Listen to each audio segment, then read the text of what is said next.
తెలంగాణ రాష్ట్రంలోని నిజామాబాద్ నగరంలో ఖిల్లా ఉంది. ఇది సముద్రమట్టానికి సుమారు 300 మీటర్ల ఎత్తులో ఉన్న కొండపై నిర్మించబడింది. ఈ ఖిల్లా పైనుంచి నగరమంతా స్పష్టంగా కనిపిస్తుంది. ఖిల్లాని ఎవరు నిర్మించారు? రఘునాథ దేవాలయం చరిత్ర మరియు రహస్యాలు ఏంటి? ఖిల్లాని జైలుగా ఉపయోగించారా? దాశరథి ఎవరు? అతనిని ఎందుకు జైల్లో పెట్టారు? నిజామాబాద్ కోటలోపల ఖైదీలకు ఎలాంటి శిక్షలు వేసేవారు? ఇలాంటి ప్రశ్నలు అన్నిటికీ సమాధానాలు ఇప్పుడు తెలుసుకుందాం. ఈ ఖిల్లాని 10వ శతాబ్దంలో రాష్ట్రకూట రాజులు నిర్మించారు. తర్వాత ఈ ఖిల్లాను కాకతీయులు, బహ్మనీ సుల్తానులు మరియు హైదరాబాద్ నిజాం వంశస్థులు బలోపేతం చేసి పలుమార్లు పునర్నిర్మించారు. ఖిల్లా ఎవరు ఉపయోగించారు? రాష్ట్రకూటులు ఓ కాకతీయులు పరిపాలన మరియు రక్షణ కోసం ఖిల్లాను వాడారు. బహ్మనీ సుల్తానులు ఖిల్లా నిర్మాణాన్ని ముస్లిం వాటిని బలోపేతం చేసి శైలిలో మెరుగుపరిచారు.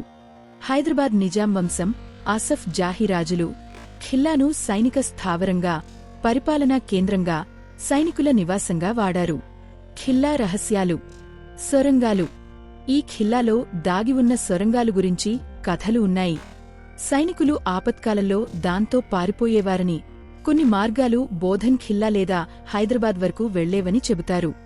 ఈ ఖిల్లాలోని కొన్ని మూసివేసిన గదుల్లో పురాతన ఆయుధాలు, నాణేలు లేదా తంత్రిక వస్తువులు దాగి ఉన్నాయనే నమ్మకం ఉంది. ఖిల్లాలో ఒక రహస్య రెయిన్వాటర్ హార్వెస్టింగ్ వ్యవస్థ మరియు సాగుకు ఉపయోగించే భూగర్భ జల ట్యాంకులు ఉన్నాయని చరిత్రకారులు చెబుతున్నారు. ఇక్కడ ఉండే పురాతన దేవాలయాలు, తాంత్రిక పూజలు వల్ల ఈ ఖిల్లాలో ఆధ్యాత్మిక శక్తులు ఉన్నాయని స్థానికులు నమ్ముతారు. ఖిల్లాలో దాశరథి రఘునాథ స్వామి దేవాలయం ఉంది. ఇది 400 సంవత్సరాల కన్నా పాతదిగా, కాకతీయులు లేదా ప్రారంభ నిజాం యుగంలో నిర్మించబడిందని నమ్ముతారు. ఇక్కడి దేవుడు శ్రీరాముడు, రఘునాథుడు. ఈ ఆలయం తన ఆధ్యాత్మిక శక్తి, ప్రశాంతత వల్ల ప్రసిద్ధి చెందింది. రాతితో నిర్మించిన శిల్పకళ, దేవతా మూర్తులు ఉన్నాయి. భక్తులు ఇక్కడ మనశ్శాంతి, ఆశీర్వాదం, ఆత్మిక బలానికి కోసం వస్తారు. శ్రీరామనవమి మరియు హనుమాన్ జయంతి ఎంతో ఘనంగా జరుపుతారు. ఆషాఢమాసం, నవరాత్రులు వంటి పండుగ రోజుల్లో పూజలు కొనసాగుతున్నాయి. ఖిల్లా వ్యూహాత్మకంగా ముఖ్యమైనదిగా ఉండటం వల్ల అనేక రాజ్యాల దాడులకు గురైంది.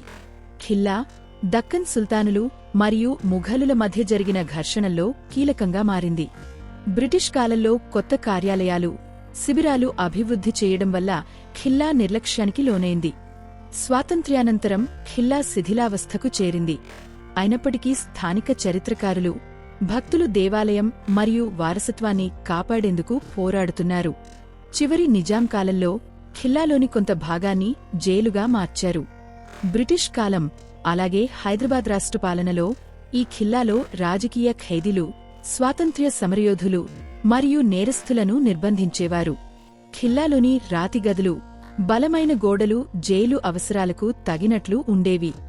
ఈ ఖిల్లా జైలుగా సుమారు 30 నుండి 40 సంవత్సరాల పాటు ఉపయోగించారు. ఖిల్లాలోని జైలు గదులు రాతితో కట్టబడ్డ చిన్న చిన్న గదులు, చీకటి మరియు గాలి వెలుతురు లేని వాటిగా ఉండేవి. ఎండాకాలంలో తీవ్రమైన వేడి, చలికాలంలో మంచు వంటి పరిస్థితులు ఉండేవి. తగినంత ఆహారం, నీరు, శుభ్రత లేకుండా వదిలేసేవారు. నిజాం పాలన లేదా బ్రిటిష్ పాలనకు వ్యతిరేకంగా మాట్లాడినవారిని మారణ శిక్షలు లేక కొట్టడం వంటి కఠిన శిక్షలు విధించేవారు. చెక్కలు, గొలుసులు, కోడికత్తులు వంటి వాటితో శిక్షించేవారు. కొంతమంది ఖైదీలను ఒంటరి నిర్బంధంలో ఉంచేవారు. ఈ ఖిల్లాలో ప్రభుత్వ ఆధారాలు ప్రకారం ఉరిశిక్షలు జరిగినట్టు ప్రత్యక్ష ఆధారాలు లేవు.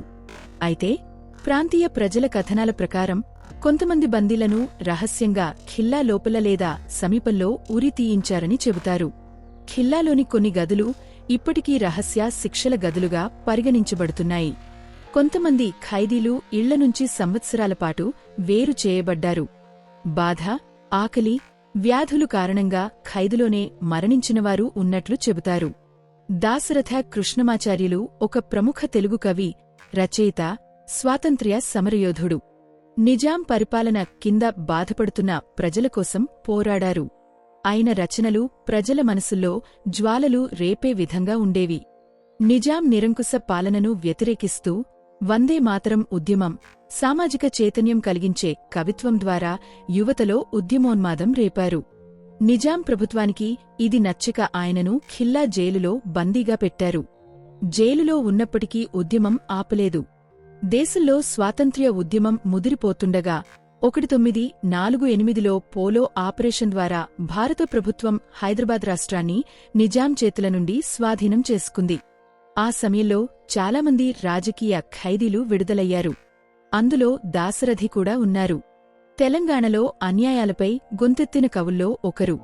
ఆ తరువాత ఆంధ్రప్రదేశ్ రాష్ట్ర కవిగా కూడా నియమించబడ్డారు. ఇలాంటి మరిన్ని ఆసక్తికరమైన విషయాలు తెలుసుకోవడానికి ఇప్పుడే సబ్స్క్రైబ్ చేసుకోండి.